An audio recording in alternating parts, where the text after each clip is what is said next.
Bonjour à toi et bienvenue dans le podcast Les Sentiers du Possible. Je suis Alexandra Ridou, coach certifiée et fondatrice de Randose, pour t'accompagner à cheminer vers une vie pleine de sens et d'impact. Chaque lundi, je te partage mes réflexions et outils pour t'aider à atteindre les sommets de ton épanouissement. Et les mercredis, je te laisse découvrir une interview inspirante d'invités qui vivent la vie qui leur correspond vraiment. Ah, et j'ai oublié, je t'invite à écouter chaque épisode en marchant. Les neurosciences l'ont démontré, marcher te permet de prendre plus de recul, de développer ta créativité et ainsi prendre les meilleures décisions pour vivre la vie qui te fait vibrer. Hello, je suis ravie de vous retrouver pour ce nouvel épisode où on va parler de lâcher prise. Si aujourd'hui vous avez du mal à lâcher prise sur le jugement des autres, sur un événement de votre passé, une rupture amoureuse, quelque chose qu'on vous a dit, si vous avez du mal à lâcher prise quand on dit que vous avez tort dans certains débats, si vous avez du mal à lâcher prise dans votre boulot pour en faire moins, bref, il y a 1000 manières différentes et 1000 situations différentes où on a envie de lâcher prise et on n'y arrive pas. Si vous vous reconnaissez dans ce terme de lâcher prise, alors vous êtes au bon endroit. Je vous ai préparé un petit épisode pépite, plein de conseils vraiment concrets pour réussir à lâcher prise. Alors, comment ça va se passer ? Je vous ai prévu à peu près 5-6 astuces pour mieux lâcher prise et surtout, en bonus, peut-être pourquoi vous n'arrivez pas à lâcher prise.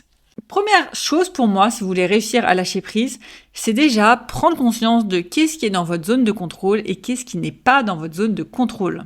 Vous faites 2 cercles, vous mettez dans un cercle ce qui est dans votre zone de contrôle, par exemple telle action, dire telle chose, respirer, souffler, etc. C'est dans votre zone de contrôle. Ce qui n'est pas dans votre zone de contrôle, le temps, la réaction de votre manager, est-ce que le client va signer ou non. Tout ça, c'est des choses qui ne sont pas dans votre zone de contrôle. Et il y a une troisième zone que vous pouvez ajouter à la limite avec ces cercles, c'est la zone d'influence. C'est la zone où elle est entre le contrôle et le non-contrôle. Par exemple, ce que pense votre manager de vous ou est-ce que le client va signer ou non, c'est dans votre zone d'influence. Vous pouvez influencer les actions des autres, mais vous ne pouvez pas les contrôler. Et déjà, prendre conscience de ça, ça va vous relâcher la pression si aujourd'hui, vous n'en pouvez plus de la réaction de votre manager et vous faites tout pour qu'il ait une autre réaction. À un moment donné, lâchez prise. C'est dans votre zone d'influence. Vous pouvez avoir le contrôle sur certaines actions, mais vous ne pourrez jamais contrôler ces réactions. Donc, c'est prendre conscience de tout ce qui n'est pas dans votre zone de contrôle ou d'influence. On lâche prise parce que c'est peine perdue. Donc ça, c'est la première étape. Deuxième étape, prendre conscience du réel impact de ce sur quoi vous n'arrivez pas à lâcher prise. Si ça ne se passe pas comme prévu, qu'est-ce qui se passe concrètement ? Concrètement, pourquoi vous n'arrivez pas à lâcher prise, par exemple, sur ce que va penser votre manager, sur ce que va penser, je sais pas moi, votre +1, sur est-ce que oui ou non, je vais faire tel chiffre d'affaires.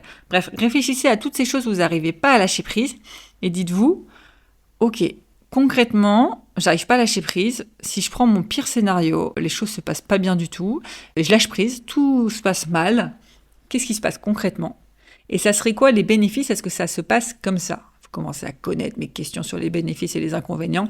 Vraiment, je pense que c'est la clé pour changer vos perceptions. C'est vous poser la question, quels sont les bénéfices à ce que ça se passe comme ça ? J'arrive pas à lâcher prise dans mon boulot parce que je veux absolument que mon manager il mette une bonne note à la fin de l'année. Ok.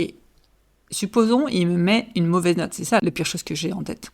Ce serait quoi les bénéfices à ce que mon manager me mette une mauvaise note ?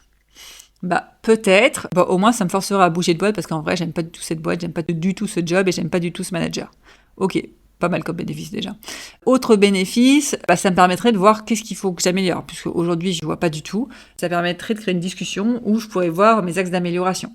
Ça me permettrait peut-être de provoquer un vrai échange avec mon manager. Aujourd'hui, j'ose pas être transparente. Alors là, par contre, s'il met une mauvaise note, là, je serai transparente. Donc, allez chercher comme ça les bénéfices, ceux dont vous n'arrivez pas à lâcher prise, ce produit. Et si vous êtes sur, à l'inverse, quelque chose du passé, donc c'est déjà passé, le pire scénario est déjà passé. Je sais pas moi, vous avez vécu une rupture amoureuse, vous n'arrivez pas à lâcher prise là-dessus. Ok, quels sont les bénéfices à ce que ça se soit arrêté ? Quels sont les bénéfices pour moi, pour l'autre personne ? Et réfléchir comme ça en termes de bénéfices pour rééquilibrer un peu votre vision, vos perceptions, et ainsi, naturellement, vous allez commencer à lâcher prise. Cet exercice, je le sais, il n'est pas facile, je le sais, la majorité d'entre vous qui écoutez, vous ne le ferez pas, parce que ça demande de prendre le temps de se poser, mais je vous garantis que si vous prenez un peu le temps de vous poser, vous pourriez quand même réussir à beaucoup plus lâcher prise sur les événements passés au futur. Autre astuce, tout simplement, déjà, prendre du recul avec une activité. Vous avez une dure journée où vous êtes là, vous n'avez pas lâché prise sur cette réunion qui vous a pris la tête ou ce client qui vous a pris la tête. Ok, vous pouvez aller marcher, vous me connaissez, vous pouvez aller faire du sport, vous pouvez faire de la méditation. Il y a quand même pas mal d'astuces pour un peu revenir au corps et relâcher la pression pour quand même lâcher prise une bonne fois pour toutes. Par moment, le truc revient après, mais par moment, ça peut suffire à déjà lâcher prise sur peut-être 50% des trucs du quotidien qui nous énervent un peu. Autre astuce, pratiquer la gratitude. Je sais qu'il y a des moments où j'arrive pas à lâcher prise sur certains de mes objectifs ou certaines choses. Je prends juste un pas de recul, je me dis « Ok, Alexandra, t'es en train de te prendre la tête là pour un truc insignifiant, alors que si tu prends du recul, t'es vivante, t'as un toit, t'as de quoi manger, la vie est belle. Ok, finalement... Allez, lâche prise sur ça, concentre-toi sur l'essentiel et passe à autre chose. C'est une chose qui peut vous permettre justement de passer à autre chose, de lâcher prise plus facilement, c'est de prendre du recul et vous dites « Ok, est-ce que vraiment, là, si un extraterrestre qui descend sur Terre, il trouve que c'est normal que je sois dans un tel état ?» Non, il ne comprendrait pas, t'as un toit, t'as de quoi manger, t'as peut-être des amis, t'as peut-être de la famille, bref. De quoi tu te plains en fait ? Ça ne veut pas dire, encore une fois, qu'il faut nier la douleur, qu'il faut nier ce qui est là, vos émotions. Pas du tout. Accueillez-les, acceptez-les, mais balancez-les un peu avec de la prise de recul qui vous permettra aussi de souffler. Dernière astuce qui est pour ceux qui souhaiteraient lâcher prise plus dans les débats un peu inutiles. Souvent, il y a certains débats où on ne sait pas pourquoi on a du mal à lâcher prise. Non, mais là, c'est faux ce que tu dis. Non, mais je suis pas d'accord sur ci, sur ça. Et si vous avez quelqu'un de têtu en face, le débat peut mener strictement nulle part. Il y a une technique de Jonathan Lehman que j'aime bien, qui va être de tout simplement dire « Ah bon ?» Donc, il y a quelqu'un qui dit un truc, vous n'êtes pas du tout d'accord. « Ah bon, tu crois ça ?» Et de base, en disant « Ah bon, tu crois ça ?» Soit ça clôt le débat, parce que la personne va dire oui et elle va passer à autre chose. Soit la personne, elle va être ouverte du débat et elle va vous dire « Ah oui, en fait, non, peut-être que c'est faux ce que je dis. Ah oui, en fait, je suis pas sûre. » Donc, jouez-le avec l'interrogation, plutôt que jouez-le par le forcing de « Ah non, je suis pas d'accord. Ah non, c'est faux. Ah non, c'est pas ci. Ah non, c'est pas ça. » Personne n'aime rentrer en conflit. Personne n'aime se voir pointer une contradiction en pleine face. Vous allez juste créer un combat de deux personnes qui vont réagir, over-réagir justement. Donc, cette question-là, elle permet de soit stopper le débat, soit ouvrir le débat sans que ça parte dans les tours. Voilà un peu pour les astuces concrètes pour mieux lâcher prise. Bien évidemment, ce que je vous dis là, c'est les astuces, on va dire, que moi j'utilise au quotidien, qui marchent pour moi, mais c'est pareil partout. À vous de trouver aussi les astuces qui marchent pour vous. Il y a plein d'autres astuces pour lâcher prise. Il y a le journaling, le fait d'écrire tous les soirs les choses, ce qui vous vient à la tête pour justement lâcher prise. Ça, vous pouvez aussi faire pour les événements passés. Vous écrivez, ça je l'ai souvent fait... Tout ce qui vous vient en tête sur un événement passé, vous l'écrivez une première version, une deuxième version, une troisième version, une quatrième version, une cinquième version.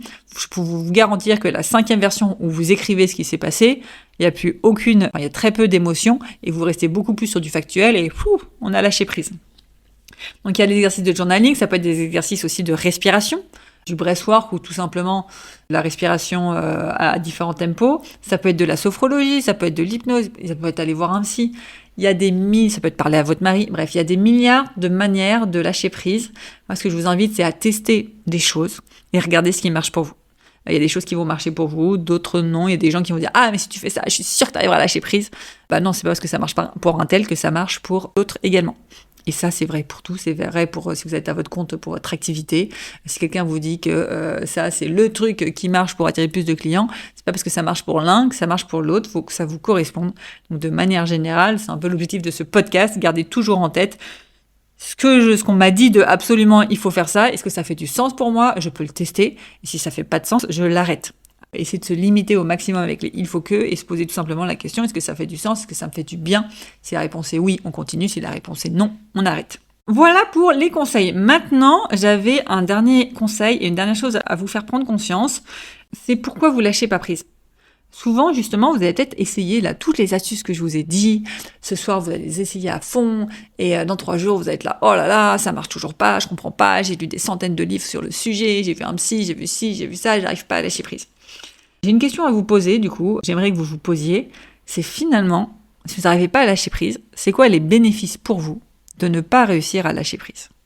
Et vous allez voir que quand vous allez mettre le doigt sur le bénéfice, ça va peut-être vous faire le déclic de « Ah ouais, ok, c'est ce point-là qu'il faut que je travaille ».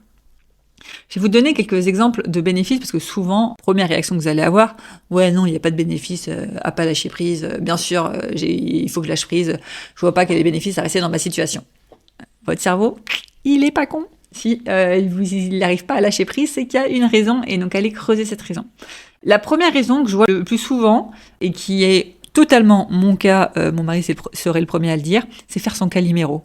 Par exemple, ça fait du bien juste de pas lâcher prise sur un truc pour réussir un peu à faire son Calimero, attirer l'attention, dire « Eh ouais, moi n'empêche, patati, patata, tu m'as fait ci, tu m'as fait ça », bref. Je suis très très forte dans le Calimero, je pense que je pourrais développer une certification pour faire son Calimero et retourner les situations. C'est pas le sujet du jour, mais ça pourrait faire un épisode de podcast si vous le souhaitez. Bref, ça peut être un des plus grands, enfin, c'est celui que je vois le plus chez moi et je vois aussi le plus chez ceux qui n'arrivent pas à lâcher prise. C'est ce truc de attirer l'attention, de faire son Calimero et de renverser une situation pour justement qu'on se mette plus en position de victime pour retourner un peu la situation finalement. Donc ça, c'est un des bénéfices possibles. Un autre bénéfice peut être aussi tout simplement de vouloir continuer de blâmer l'autre. Parce que c'est beaucoup plus facile de blâmer un tel ou de blâmer je ne sais quoi, même une situation, plutôt que se remettre en question. Donc ça peut être un des bénéfices à ne pas lâcher prise.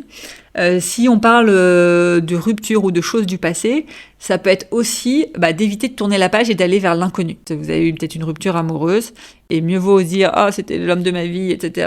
Je veux pas lâcher prise », plutôt que se dire je tourne la page et faut que je trouve quelqu'un d'autre, que va être ma vie maintenant ça ouvre un champ des possibles qui peut faire peur. Un autre bénéfice à ne pas vouloir lâcher prise, par exemple si c'est dans le boulot, vous voulez absolument travailler comme un dingue, etc., c'est maintenir l'illusion de contrôle. En vrai, tant que vous ne lâchez pas prise sur les choses, vous avez le contrôle. Si vous commencez à lâcher prise, vous perdez le contrôle. Là, c'est peut-être ça qu'il faut travailler. Un autre chose aussi dans ce même genre, quand vous n'arrivez pas à lâcher prise sur 1000 milliards d'actions, etc., évitez le vide. Vous voulez absolument éviter de vous retrouver à ne rien faire. Ça vous fait peur, le vide, vous vous sentez inutile. Évitez ce sentiment d'inutilité. Voilà, je crois que je vous ai déjà donné un assez gros panel des bénéfices à ne pas lâcher prise. Après, encore une fois, à vous de, par rapport à votre propre situation, aller chercher ces bénéfices-là. Mais souvent, en prenant compte de « Ok, pourquoi j'arrive pas à lâcher prise ? J'ai quand même essayé 2-3 trucs, là, ça passe pas, j'arrive pas à lâcher ce truc. » Allez creuser, ok, quels sont les bénéfices à ce que je n'arrive pas à lâcher prise. Et peut-être que vous n'arrivez pas à lâcher prise sur le jugement des autres, ce que pensent les autres. Ok, c'est quoi le bénéfice à ça ? Finalement, le bénéfice à ça, c'est que ça me permet d'être sûr de rester dans le moule, de pas faire de bruit. Ça me permet de trouver, par exemple, d'autres relations, parce que du coup, je garde celle-là, j'ai pas ce truc de mince. Mes amis me correspondent pas, il faut que j'aille chercher d'autres amis. Donc vraiment, allez creuser ça pour justement aller travailler ce point qui vous empêche de lâcher prise. Voilà, j'en ai fini pour l'épisode du jour. J'espère qu'il vous a plu, j'espère qu'il vous aidera à lâcher prise. Encore une fois, il ne suffit pas d'écouter l'épisode pour que d'un coup vous ayez l'éclair de génie pour lâcher prise. Il faut bien évidemment mettre aussi en action, se poser les bonnes questions.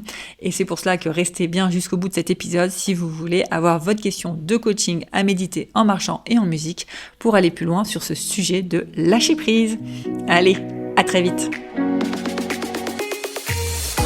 Avant de te plonger dans la question de coaching du jour, pense à rejoindre la plateforme d'exercice en ligne du podcast pour y retrouver les notes d'épisode, les questions de coaching et l'action à réaliser pour cheminer pas à pas vers une vie pleine de sens et d'impact. Le lien est en description de l'épisode. Et bien évidemment, si tu as aimé cet épisode et le concept du podcast, tu peux me le faire savoir en me laissant une belle note ou un joli commentaire sur la plateforme de ton choix. Tu peux aussi partager le podcast à une personne qui peut en avoir besoin. Et c'est parti pour tes 2 minutes de coaching et on se retrouve très vite dans le prochain épisode. Bye bye!